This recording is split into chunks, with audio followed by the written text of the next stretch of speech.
அடேங்கப்பா நம்ம லிஸ்ட்லயே இல்லை அப்படின்னு சொல்ற மாதிரி இன்னைக்கு ஈரான் ஒரு மிகப்பெரிய அதிரடி திட்டத்தை எடுத்திருக்கிறாங்க. இந்தியா உட்பட பல நாடுகள் இன்னைக்கு இதை கவனிச்சுக்கிட்டு இருக்காங்க. இஸ்ரேலிய வீரர்கள் இன்னைக்கு கஞ்சாவோட ஆணுரையோட பிடிபட்டு இருக்காங்க.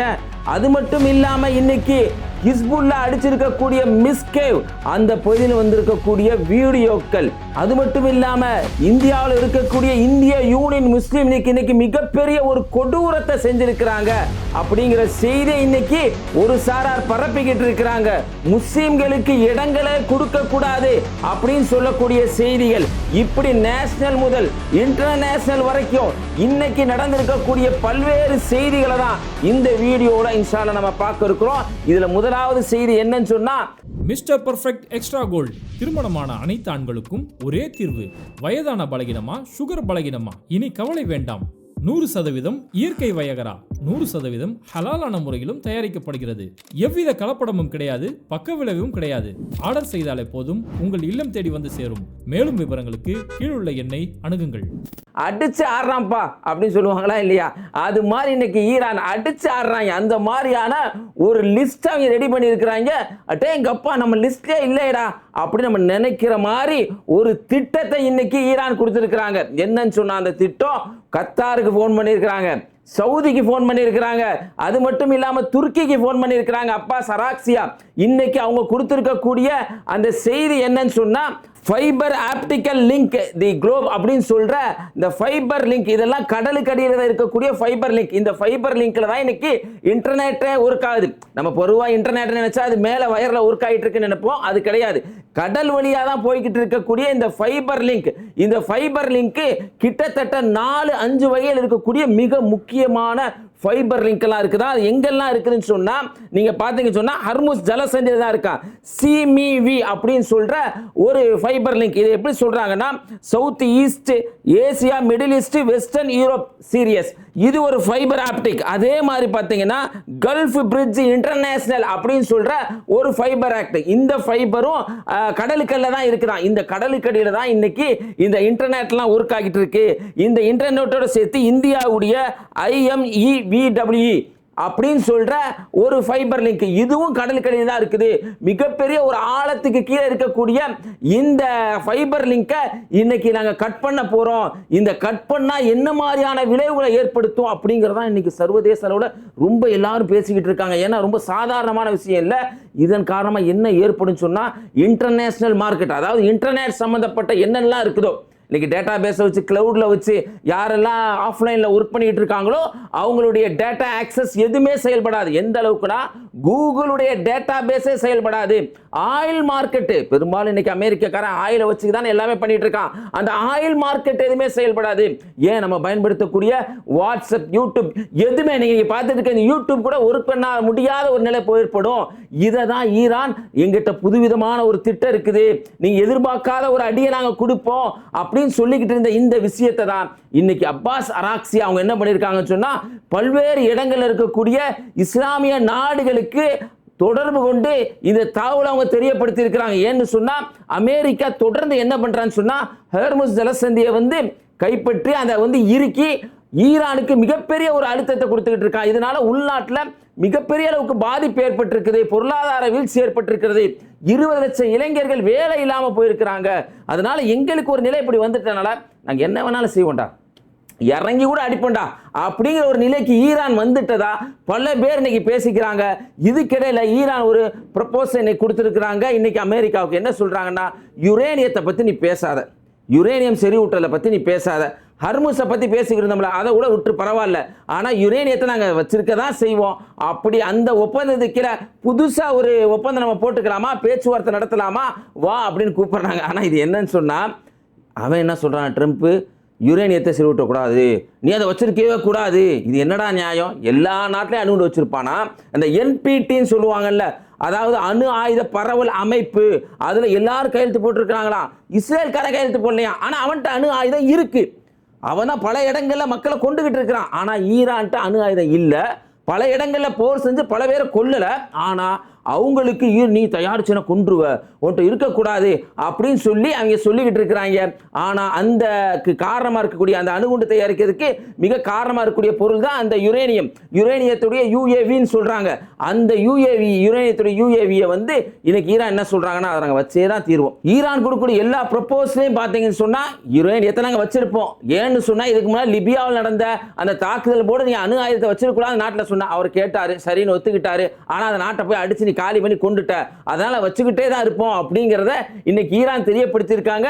அது மட்டும் இல்லாமல் இந்த தாக்குதல் நடந்தா, நம்ம ஏற்கனவே சொன்ன இந்த தாக்குதல் நடந்தா என்ன மாதிரியான பாதிப்புகள் ஏற்படும் சொன்னா, இப்போ இந்த ஃபைபர் லிங்க் வந்து கடல் கீழே தான் இருக்குது.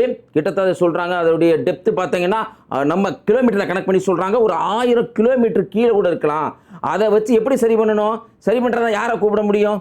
நம்ம கந்தன் மலை ஹீரோவையை கூப்பிட முடியும்? அந்த காமெடி பீஸை கூப்பிட முடியாதுல்ல. கப்பலில் தான் போகணுமா. கப்பலில் போனால் எவ்வளோ செலவாகும்னா ஒரு நாளைக்கு பார்த்தீங்கன்னா கிட்டத்தட்ட 600 டன் அளவிற்கு அதோடைய ஃபியூல் செலவாகும் கப்பலுக்கு. ஒரு நாளைக்கு டோட்டல் இங்கே இருக்கக்கூடிய டெக்னீஷியனு, கேப்டனு, இன்ஜினியர் இப்படி எல்லாம் சேர்ந்து ஒரு கப்பல் போய் ஒரு கேபிள் கட்டானா சோனார் சிஸ்டம்னு ஒரு சிஸ்டம் இருக்காம். அந்த சிஸ்டத்தை பயன்படுத்தி தான் அதை ரெக்டிஃபை பண்ணணுமா. அப்படி ரெக்டிஃபை பண்ணால் எவ்வளோ செலவாகும்னா 50 கோடி ரூபா செலவாகும். சும்மா சாதாரண கேபிள் இல்லை, அது ஃபைபர் கேபிள். இப்படி கட் பண்ணால் மிகப்பெரிய ஒரு பாதிப்பு ஏற்படும். பேங்க் செக்டார்லாம் ஒர்க் ஆகாது. அது மட்டும் இல்லாமல் இன்டர்நெட் சம்மந்தப்பட்ட எதுவுமே ஒர்க் பண்ணாத ஒரு நிலை ஏற்படும். அப்படிங்கிற ஒரு தரவை தந்தவொன்று தான் இன்னைக்கு அமெரிக்கக்காரங்க பதறி அடிச்சு போயிருக்காங்க. அங்கே இருக்கக்கூடிய ஜேர்னலிஸ்ட் என்ன சொல்கிறாங்கன்னா, பெரும்பான்மை எல்லாரும் என்ன சொல்கிறாங்கன்னா இந்த போரில் அமெரிக்காவுக்கு ஒரு தோல்வி தான், தேவையில்லாமல் உள்ளே போய் மாட்டிக்கிட்டான் அப்படிங்கிற தகவலை சொல்லிக்கிட்டு இருக்காங்க. இதுக்கிடையில் பார்த்தீங்கன்னா இஸ்ரேல்காரன் செஞ்சிருக்கக்கூடிய இன்னொரு வேலை, அதாவது ஸ்மோத் ஃப்ளோட்டிலான்னு சொல்லி ஒரு கப்பல் வழியா ஏற்கனவே பல முறை இந்த கப்பல் வழியா காசா மக்களுக்கு உதவி செய்யணும்னு சொல்லி கிரேட்டா துன்பர்க் மூலியமா பல முறை கப்பல்கள் வந்தாங்க. அப்படி வந்தவங்கள பல முறை அச்சுறுத்தல் பண்ணாங்க, குண்டை கொண்டு போய் போட்டாங்க, எல்லா வேலையும் கைது பண்ணா கூட அவங்கள்ட்ட அசிங்கமாக நடந்துக்கிட்டாங்க. எப்படி காசா மக்கள் நடந்துக்கிட்டாங்களோ அதே மாதிரி கிட்டத்தட்ட நடந்துக்கிட்டாங்க.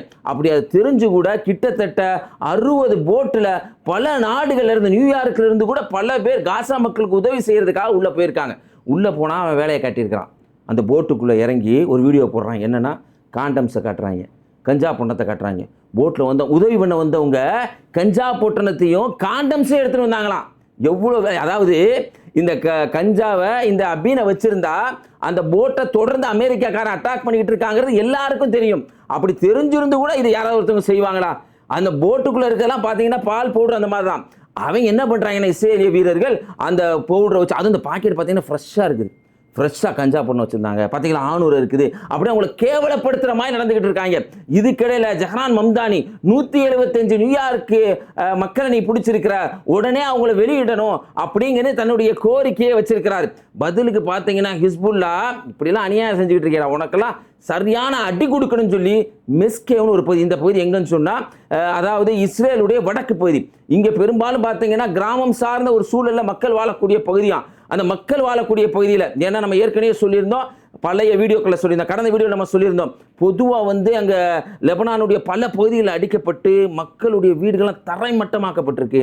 அதனால இன்னைக்கு ஹிஸ்புல்லா அடிக்கிறாங்கன்னா அவங்க பக்கம் நியாயம் இல்லாமல் இல்லை அப்படின்னு பல ஜேர்னலிஸ்ட் பேச நம்ம சொல்லியிருந்தோம். அதே மாதிரி இன்னைக்கு பார்த்தீங்கன்னு சொன்னால் இன்னைக்கு அதை உறுதிப்படுத்துகிற மாதிரி, நீ அடிச்சல பதிலுக்கு நாங்களும் அடிப்போம் அப்படிங்கிற மாதிரி, அதாவது இஸ்ரேலுடைய வடக்கு பகுதியில் இருக்கக்கூடிய பல இடங்களில் இன்னைக்கு அடிச்சிருக்கிறாங்க. அதனுடைய வீடியோக்கள், அங்கே போய் அவங்க அணைக்கக்கூடிய காட்சிகள், அந்த வீடியோக்களை இன்னைக்கு ஹிஸ்புல்லா அப்டேட் பண்ணியிருக்காங்க. தொடர்ந்து பார்த்தீங்கன்னு சொன்னால் ஈரானுடைய தரப்பிலிருந்து இங்கிலாந்து படை மேலே ஒரு தாக்குதல், குனிஞ்சுக்கிட்டாங்க. அவங்க குடிஞ்சுக்கிட்டு கத்துறாங்க, நான் என்னை பாதுகாத்துக்க போகிறேன் அப்படின்னு சொல்லி கத்துறாங்க. இப்படிப்பட்ட ஒரு தாக்குதல் நடத்தப்படுது. இந்த தாக்குதல் ஏன் நடத்தப்படுதுன்னு நான் சொல்கிறேன் பின்னாடி. அதே மாதிரி ஈரான் எர்பில்லே அடிச்சிருக்காங்க.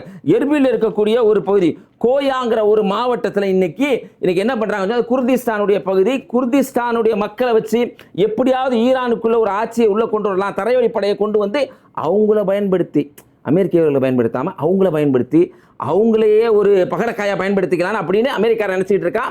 அதுக்கேற்ற மாதிரி இந்த குருதுகளில் சில மக்கள் இருக்காங்க அப்படிங்கிற செய்தி நம்ம ஏற்கனவே சொல்லியிருந்தோம். அந்த பகுதி தான் எர்பில் இருக்கக்கூடிய கோயாங்கிற பகுதியில் இன்னைக்கு அந்த ஷாஹித் 136 அந்த ட்ரோனை வச்சு இன்னைக்கு ஈரான் அடிச்சிருக்காங்க. அதோடைய வீடியோக்கள் வந்திருக்கு. இது காரணம் என்னன்னு சொன்னால் அந்த 2 தாக்குதல், பிரிட்டனுடைய தாக்குதல், இந்த கோயா மாவட்டத்தில் நடந்தக்கூடிய தாக்குதல் காரணம் என்னன்னா நாங்கள் தயாராக இருக்கிறோம் அப்படிங்கிற செய்தியை சொல்றதுக்காக தான் அப்படிங்கிறத நம்ம தெரிஞ்சுக்கணும். அதே மாதிரி இன்னைக்கு நேஷனல் நியூஸில் வந்திருக்கக்கூடிய மிக முக்கியமான செய்திகள் ஒன்று என்னன்னு சொன்னால், இன்னைக்கு IUML ஒரு இஸ்லாமிய அமைப்பாக இருந்துக்கிட்டு இந்திய யூனியன் முஸ்லீமுக்கு ஒரு கொடூரமான கேவலமான ஒரு செயலுங்க, அசிங்கமான ஒரு செயலை வந்து கேரளாவில் செஞ்சுட்டாங்க அப்படின்னு நம்ம சங்கியை பரப்பிக்கிட்டு இருக்காங்க. என்னன்னா அது அங்கே கேரளாவில் வயநாடு உட்பட பல பகுதிகளில் மேம்பாடி, பல பகுதிகளில் வெள்ளம் ஏற்பட்டுச்சு. வெள்ளம் ஏற்பட்ட பகுதிகளில் IUML என்ன பண்ணுறாங்கன்னு சொன்னால், அவங்க ஒரு திட்டத்தை வரையறுக்கிறாங்க, மக்கள்கிட்ட நிதி திரட்டுறாங்க. யாரெல்லாம் பாதிக்கப்பட்டிருக்காங்களோ அவங்களுக்கான வீடு கட்டி தரப்போகிறோம், நீங்கள் பொருளாதாரத்தை கொடுங்க அப்படின்னு சொல்லி அவங்க என்ன பண்ணுறாங்கன்னா, கிட்டத்தட்ட ஒரு 1060 சதுர அடியில் எல்லாருக்கும் வீடு கட்டி கொடுக்குறாங்க. அதோடு சேர்த்து மல்லிகை பொருட்கள்லாம் வாங்கி கொடுக்குறாங்க. அதனுடைய பட்ஜெட் பார்த்தீங்கன்னா நிதி வசூல் செய்து அது ஒரு 14 கோடி ரூபாய் அளவுக்கு பொருளாதாரத்தை வசூல் செய்து என்ன பண்ணுறாங்கன்னா அதில் மக்களுக்கு உதவி செய்கிறாங்க. உதவி செஞ்சதை பார்த்தோன்னா அங்கே இருக்கக்கூடிய ரம்யா போன்றவங்கெல்லாம் ரொம்ப சந்தோஷப்படுறாங்க. எந்த அளவுக்குன்னா அந்த வீடை கட்டி உள்ள மளிகை பொருட்கள்லாம் கொடுத்தோன்னே எல்லாரும் அங்கே போகிறாங்க. இந்துக்கள், முஸ்லீம்கள், கிறிஸ்துவர்கள் எல்லாரும் அதில் பாதிக்கப்பட்டவங்களாம் போய் அவங்கவுங்க நம்பிக்கை பிரகாரம் அந்த வீட்டுக்குள்ளே போகிறப்ப அவங்களுடைய வழிபாட்டின் பிரகாரம் சில வேலைகளை செய்யணும். முஸ்லீமாக இருந்தால் தொழுதுட்டு உள்ளே போவாங்க. அப்படி அவங்க தொழுவக்கூடிய காட்சிகள், இந்துக்களாக இருந்தால் அவங்களுடைய நடைமுறைப்படி சில வேலைகளை செய்கிறாங்க. இப்படி செய்கிற காட்சிகள்லாம் பார்த்தோன்னா அவங்க ரொம்ப ஒரு அழகான ஒரு சூழ்நிலை. எந்த அளவுக்குன்னா ஒரு ஒற்றுமைக்கான முன் உதாரணமாக இது பார்க்கக்கூடிய அளவுக்கு செயல்பட்டிருக்கு அப்படின்னு சொல்லி இன்னைக்கு பல பேர் சந்தோஷப்பட்டு இருக்காங்க. இந்த சந்தோஷப்பட்டு இருக்க இந்த சமயத்தில் தான் யூபியில் இருக்கக்கூடிய லஜபத் அப்படிங்கிற ஒரு பகுதியில் ஒரு கொடூரமான சம்பவம் நடந்திருக்கு. அந்த லஜபத் பகுதியில் கிட்டத்தட்ட ஒரு 40-50 குடும்பங்கள் வசிக்கிறாங்களாம். ஒரு கிராமம் மாதிரி இருக்கு. அந்த கிராமத்தில் ஒரு போஸ்டர் ஓட்டுறாங்க. என்னன்னா, இங்கே முஸ்லீம்களுக்கு வீடு கொடுக்கக்கூடாது, வீடே கிடையாது, அவங்களுக்கு வீடு யாரும் வித்துறாதீங்க அப்படின்னு ஒரு போஸ்டரை ஓட்டுறாங்க. ஓட்டுனா அது யூபியில் மிகப்பெரிய அளவுக்கு ஒரு பேசு பொருளாக ஆகுது. எல்லாரும் தன்னுடைய கண்டனத்தை தெரிவிக்கிறாங்க.